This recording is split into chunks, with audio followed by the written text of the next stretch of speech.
સવારના 6 વાગ્યા હતા. મુંબઈના પોશ વિસ્તારમાં આવેલા સ્કાય હાઈ એપાર્ટમેન્ટના 22મા માળે આવેલા આલિશાન ફ્લેટમાં એલેક્સાના કૃત્રિમ અવાજે જગાડ્યા પહેલાં જ જગજીવન દાદાની આંખો ખુલી ગઈ હતી.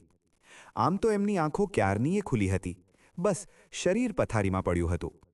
ગામડે હોત તો અત્યારે મંદિરની ઝાલરનો રણકાર, પંખીઓનો કલરવ અને વલોણાનો છાસ ઘમલોવવાનો લયબદ્ધ અવાજ કાને પડ્યો હોત. પણ અહીં તો સેન્ટ્રલ એસીનો હમ કરતો સુનકાર અને બહારની દુનિયાથી અલિપ્ત કાચની દિવાલો હતી. જગજીવન દાદા એટલે પીપળાલો ગામનો જીવતો જાગતો ઇતિહાસ. ગામના ચોરે આવેલો વડલો અને જગજીવન દાદા, આ બે જ તો ગામના સાચા વડીલો હતા. જેમ વડલાની વડવાઈઓ જમીનમાં ઉતરીને વૃક્ષને આધાર આપતી, એમ જ આખું ગામ કોઈ પણ મુશ્કેલી હોય ત્યારે જગજીવન દાદાના ઓટલે આવીને ઊભું રહેતું.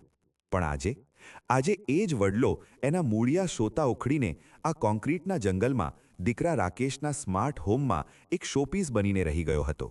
પથારીમાંથી ઊભા થવા ગયા ત્યાં જ સેન્સરવાળી લાઇટો આપમેળે ઝળહળી ઉઠી. દાદા સહેજ ચમક્યા. હરાયું આ ઘર, પણ માણસને નિરાંતે અંધારામાંય બેસવા દેતું નથી. એમ બબડતા તેઓ બાથરૂમ તરફ ગયા. નળ નીચે હાથ ધર્યો ત્યાં જ પાણી આવ્યું. બધું જ ઓટોમેટિક. રાકેશ ગર્વથી કહેતો, બાપુજી, આ સ્માર્ટ હોમ છે. તમારે કશાયની ચિંતા નહીં કરવાની, બસ હુકુમ કરવાનો. પણ રાકેશને કોણ સમજાવે કે જેના આખા જીવનમાં જાતે કૂવેથી પાણી સિંચીને પીવાનો આનંદ હતો, એને આ યંત્રવત જીવનમાં જીવ જેવું ક્યાંય લાગતું નહોતું. નાહી ધોઈને દાદા ડ્રોઈંગ રૂમમાં આવ્યા. સોફા પર બેઠા. આ સોફા પણ એવો કે બટન દબાવો એટલે પગ લાંબા થાય. પણ દાદાને તો ગામના ઓટલે લીમડાના ઝાડ નીચે ખાટલો ઢાળીને બેસવામાં જે સુખ મળતું એ આ લાખોના સોફામાં નહોતું મળતું. રસોડામાં વહુ મીરા વ્યસ્ત હતી. મશીનોનો અવાજ આવતો હતો. Juicer, toaster, microwave. મીરા આધુનિક હતી, સંસ્કારી હતી, પણ સમયની ગુલામ હતી. ગુડ મોર્નિંગ પપ્પાજી કહીને એણે જ્યુસનો ગ્લાસ ટીપોઈ પર મૂક્યો અને ફરી લેપટોપમાં માથું ઘાલ્યું. દાદાએ ફિક્કું હસીને માથું હલાવ્યું. થોડી વારે રાકેશ તૈયાર થઈને આવ્યો. શર્ટના બટન બંધ કરતા કરતા બોલ્યો, પપ્પા, આજે મારે મોડું થશે, તમે જમી લેજો. અને હા, ચિંટુને સ્કૂલેથી આવીને સાચવજો. આયાબેન આજે રજા પર છે. ચિંટુ, આરવ. 10 વર્ષનો પૌત્ર. પણ દાદા માટે તો એ ચિંટુ જ હતો. રાકેશ તો નીકળી ગયો.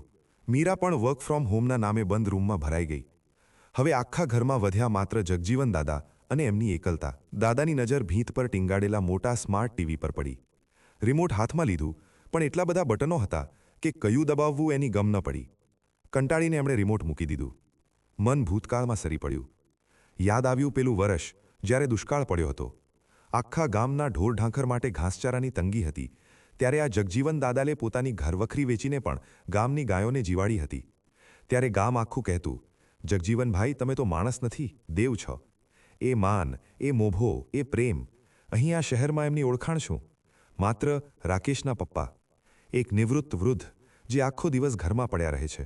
બપોરના 2 વાગ્યા. ડોરબેલ વાગી એટલે કે વિડીયો ફોનમાં કોઈનો ફોટો દેખાયો. ચિંટુ સ્કૂલેથી આવ્યો હતો. દાદાએ દરવાજો ખોલ્યો. ચિંટુ ખભા પર વજનદાર બેગ લટકાવીને અંદર આવ્યો. હાય દાદુ કહીને સીધો સોફા પર ફસડાયો અને ખિસ્સામાંથી મોબાઈલ કાઢ્યો. દાદા પાણીનો ગ્લાસ લઈને આવ્યા. લે બેટા, પાણી પી. ચિંટુએ મોબાઈલમાંથી નજર હટાવ્યા વગર જ ગ્લાસ લીધો અને એક ઘૂંટડો ભરીને બાજુ પર મૂકી દીધો. ચિંટુ, આજે સ્કૂલમાં શું કર્યું? દાદાએ પ્રેમથી પૂછ્યું. વાત કરવાની એમની તીવ્ર ઈચ્છા હતી. કંઈ નહીં દાદુ, સ્ટડીઝ. ચિંટુનો જવાબ ટૂંકો હતો. એની આંગળીઓ મોબાઈલની સ્ક્રીન પર વીજળીની વેગે ફરતી હતી. દાદા નિસાસો નાખીને બાજુમાં બેઠા. એમને ચિંટુને વાર્તાઓ કહેવી હતી. વિક્રમ વેતાળની, સિંહ અને ઉંદરની, રામાયણ અને મહાભારતની. પણ ચિંટુને તો પબજી અને માઇનક્રાફ્ટમાં રસ હતો. દાદા વિચારતા, આ પેઢીને આપણે શું આપી રહ્યા છીએ? સુખ સગવડના નામે આપણે એમના બાળપણમાંથી કલ્પનાશક્તિ અને સંવેદનાઓ છીનવી રહ્યા છીએ? બન્યું એવું કે સાંજે અચાનક વાતાવરણ પલટાયું. મુંબઈમાં પણ ક્યારેક તો કુદરત એનો પરચો બતાવે જ છે. ધોધમાર વરસાદ તૂટી પડ્યો. વાવાઝોડા સાથે પવન ફૂંકાવા લાગ્યો. અને અચાનક આ સ્માર્ટ હોમની જીવાદોરી સમાન લાઇટ જતી રહી. જનરેટર પણ કોઈ ટેકનિકલ ફોલ્ટને કારણે ચાલુ ન થયું. વાઇફાઈ બંધ, ટીવી બંધ, મોબાઈલનું નેટવર્ક પણ ડાઉન. ઘરમાં અંધારું છવાઈ ગયું. એસી બંધ થતાં જ ઘરની અંદર ગરમી અને બફારો વધવા લાગ્યો. બારીઓના કાચ વરસાદના તોફાનથી ધ્રુજવા લાગ્યા. ચિંટુ ગભરાઈ ગયો. એના હાથમાં મોબાઈલ હતો, પણ એમાં ઇન્ટરનેટ નહોતું. એના માટે તો જાણે દુનિયા અટકી ગઈ હતી. મમ્મી, પપ્પા, એણે બૂમ પાડી, પણ મીરા મીટિંગમાં હતી અને હેડફોન પહેરેલા હોવાથી એને કશું સંભળાયું નહીં. અંધારામાં એકલો પડેલો ચિંટુ રડમસ થઈ ગયો. ત્યાં જ અંધારામાં એક મજબૂત અને હૂંફાળો હાથ એના ખભા પર મુકાયો. ડર નહીં બેટા, હું છું ને. એ અવાજમાં જે ભરોસો હતો એ કોઈ ગૂગલ અસિસ્ટન્ટમાં નહોતો. દાદાએ મોબાઈલની ટોર્ચ ચાલુ કરી અને ચિંટુને પોતાની પાસે ખેંચી લીધો. દાદુ, મને બહુ ડર લાગે છે. લાઇટ ક્યારે આવશે? મારે ગેમ રમવી હતી. ચિંટુ ધ્રુજતો હતો. દાદા હસ્યા. ગાંડા, અંધારાથી તે વળી ડરવાનું હોય? અમે નાના હતા ત્યારે તો અમારે ત્યાં લાઇટ એટલે શું એની ખબર પણ નહોતી. તોય અમે જીવતા ને. ચાલ, આજે આપણે એક રમત રમીએ જે ઇન્ટરનેટ વગર રમાય. ચિંટુને નવાઈ લાગી. ઇન્ટરનેટ વગર ગેમ? કેવી રીતે? દાદાએ ચિંટુને સોફા પરથી ઉઠાડીને બાલ્કની પાસે લઈ ગયા. કાચના દરવાજાની બહાર ધોધમાર વરસાદ વરસી રહ્યો હતો. વીજળીના કડાકા થતા હતા.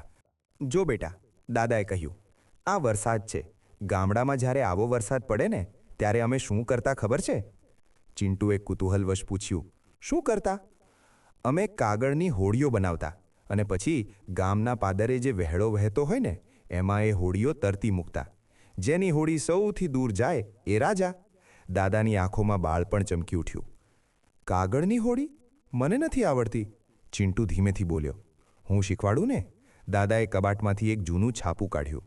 અંધારામાં મોબાઈલની ટોર્ચના અજવાળે એક દાદા અને પૌત્ર વચ્ચે પેઢીઓનું અંતર ઓગળવા લાગ્યું. દાદાએ હોડી બનાવતા શીખવ્યું, પછી વિમાન બનાવતા શીખવ્યું. ચિંટુ જે અત્યાર સુધી સ્ક્રીન પર આંગળીઓ ઘસતો હતો એ હવે કાગળના આકારો બનાવવામાં તલ્લીન થઈ ગયો. વાત વાતમાં દાદાએ વાર્તા શરૂ કરી. એક મોટું જંગલ હતું. એમાં એક વડલો હતો. તારા જેવો નાનકડો ચિંટુ ખિસકોલી પણ ત્યાં રહેતી હતી. દાદાએ વાર્તામાં એવા તો રંગ પૂર્યા કે ચિંટુ મંત્રમુગ્ધ થઈ ગયો. એ ભૂલી ગયો કે એસી બંધ છે. એ ભૂલી ગયો કે વાઈફાઈ નથી. એ દાદાના ખોળામાં માથું મૂકીને એ વાર્તાની દુનિયામાં ખોવાઈ ગયો. દાદુ, પછી શું થયું? પેલો શિકારી આવ્યો પછી? ચિંટુ ઉત્સુકતાથી પૂછતો હતો. દાદાએ વાર્તા દ્વારા એને સાહસ, ત્યાગ અને સંપના પાઠ ભણાવ્યા. રાકેશ અને મીરા જે સંસ્કારો મોંઘી સ્કૂલોમાં ફી ભરીને પણ નહોતા અપાવી શક્યા, એ સંસ્કારો આજે એક અંધારી રાતે બંધ ઓરડામાં દાદાની વાર્તાઓ દ્વારા ચિંટુના કોમળ મન પર કોતરાઈ રહ્યા હતા. લગભગ 2 કલાક પછી લાઇટ આવી. આખું ઘર ફરીથી ઝળહળી ઉઠ્યું. વાઈફાઈ રાઉટરના લીલા ટપકા બ્લિંક થવા લાગ્યા. રાકેશ પણ ઓફિસેથી પલળતો પલળતો આવી પહોંચ્યો.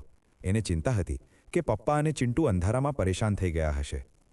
ઘરમાં દાખલ થતાં જ એણે જે દૃશ્ય જોયું એ જોઈને એના પગ થંભી ગયા. ડ્રોઈંગ રૂમમાં ફ્લોર પર છાપાના ટુકડાઓ વેરાયેલા હતા. ડઝનબંધ કાગળની હોડીઓ અને વિમાનો પડ્યા હતા અને વચ્ચે દાદા અને ચિંટુ બેઠા હતા.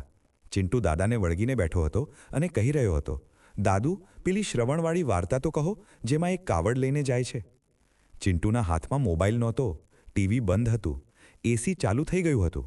પણ ચિંટુને હવે એની શીતળતા કરતાં દાદાની હૂંફમાં વધુ રસ હતો. રાકેશને જોઈને ચિંટુ દોડ્યો. પપ્પા, પપ્પા, જુઓ મેં અને દાદુએ શું બનાવ્યું. અને તમને ખબર છે, હનુમાનજી જ્યારે નાના હતા ને ત્યારે એ સૂર્યને ફળ સમજીને ખાવા ગયેલા. દાદુએ મને બધી વાત કરી. રાકેશ અવાક થઈ ગયો. એણે પોતાના દીકરાની આંખોમાં જે ચમક જોઈ એ આઈપેડ જોતી વખતે ક્યારેય નહોતી જોઈ. એને પોતાની ભૂલ સમજાઈ ગઈ. એ જેને સ્માર્ટ હોમ સમજતો હતો એ હકીકતમાં તો એક સંવેદના વગરનું એક ખોખું હતો. સાચું સ્માર્ટનેસ તો સંબંધો સાચવવામાં અને વારસો જાળવવામાં હતું. રાકેશ ધીમે ડગલે દાદા પાસે ગયો. દાદાના ચહેરા પર એક સંતોષ હતો. એવો સંતોષ જેવો વર્ષો પહેલાં ગામના ચોરે બેસીને અનુભવતા હતા. જાણે આજે ફરીથી એમનો વડલો જીવંત થયો હતો. રાકેશ દાદાના પગમાં બેસી પડ્યો. પપ્પા, મને માફ કરી દો. હું તમને સુખ આપવા માંગતો હતો, પણ હું એ ભૂલી ગયો કે તમારું સાચું સુખ આ એસી કે ટીવીમાં નહીં પણ તમારા પૌત્રમાં છે. અને મારા દીકરાનું સાચું ઘડતર કોઈ એપ નહીં પણ તમારો ખોળો જ કરી શકે છે. દાદાએ રાકેશના માથે હાથ ફેરવ્યો. એ જ ખરબચડો, કરચલીઓવાળો પણ વહાલસોયો હાથ. બેટા, ઘર ઈંટોથી નહીં, લાગણીઓથી બને છે. આ મશીનો કામ સરળ કરી શકે પણ જીવન સરળ ન કરી શકે. જીવન જીવવા માટે તો મૂળિયા જોઈએ, અને એ મૂળિયા અમે છીએ. તે રાત્રે સ્કાય હાઈ એપાર્ટમેન્ટના એ ફ્લેટમાં કોઈએ ટીવી ન જોયું. જમવાના ટેબલ પર પણ મોબાઈલ ફોન ગેરહાજર હતા. મીરા, રાકેશ અને ચિંટુ ત્રણેય દાદાની વાતો સાંભળતા સાંભળતા જમ્યા. ચિંટુએ તો જીદ કરી, આજે હું મારા રૂમમાં નહીં, દાદુ સાથે સૂઈશ. રાત્રે બેડરૂમમાં ચિંટુ દાદાની પડખે ભરાઈને સૂતો હતો. દાદા ધીમેથી એના માથામાં હાથ ફેરવતા હતા અને હાલરડું ગાતા હતા. દીકરો મારો લાડકવાયો દેવનો દીધેલ છે. ચિંટુ ઘસઘસાટ ઊંઘી ગયો હતો. એના ચહેરા પર નિર્દોષ સ્મિત હતું. દાદાએ બારી બહાર જોયું. વરસાદ થંભી ગયો હતો. આકાશમાં તારા દેખાતા હતા. એમને લાગ્યું કે જાણે ગામના પાદરે ઊભેલો પેલો વડલો આજે અહીં આ 22મા માળે પણ પોતાની વળવાઈઓ વિસ્તારી રહ્યો છે. જગજીવન દાદાને હવે આ સ્માર્ટ હોમ અજાણ્યું નહોતું લાગતું, કારણ કે હવે અહીં એમનો વિસામો હતો. એમણે પોતાની એકલતાને માત્ર દૂર જ નહોતી કરી, પણ આવતીકાલની પેઢીમાં સંસ્કારનું સિંચન કરીને એક નવી સવાર પાડી હતી. વડલો ભલે ગામમાં કપાઈ ગયો હોય, પણ એના બીજ અહીં રોપાઈ ચૂક્યા હતા. અને એ બીજમાંથી એક નવું ઘટાદાર વૃક્ષ બનશે, જેની છાયામાં આખું ઘર શીતળતા પામશે. એ શ્રદ્ધા સાથે જગજીવન દાદાએ આંખો મીચી. મનમાં એક અનોખી શાંતિ હતી, જે સેન્ટ્રલ એસીની ઠંડક કરતાં અનેક ગણી વધુ હતી. આમ શહેરીકરણની આંધળી દોટમાં ભૂલાતા જતા સંબંધોને એક વરસાદી સાંજે અને દાદાની વાર્તાઓએ ફરીથી ધબકતા કરી દીધા. સાબિત થઈ ગયું કે ટેકનોલોજી ભલે ગમે તેટલી આગળ વધે, પણ લાગણીઓનું સ્થાન કોઈ આર્ટિફિશિયલ ઇન્ટેલિજન્સ લઈ શકે નહીં. વડલાનો વિસામો હવે કાયમ માટે આ ઘરમાં સ્થપાઈ ચૂક્યો હતો. વૃદ્ધો એ ઘરનો બોજ નહીં, પણ સંસ્કારો અને અનુભવોની જીવતી લાઇબ્રેરી છે. તેમનું જતન કરવું એ જ સાચી સંસ્કૃતિ છે.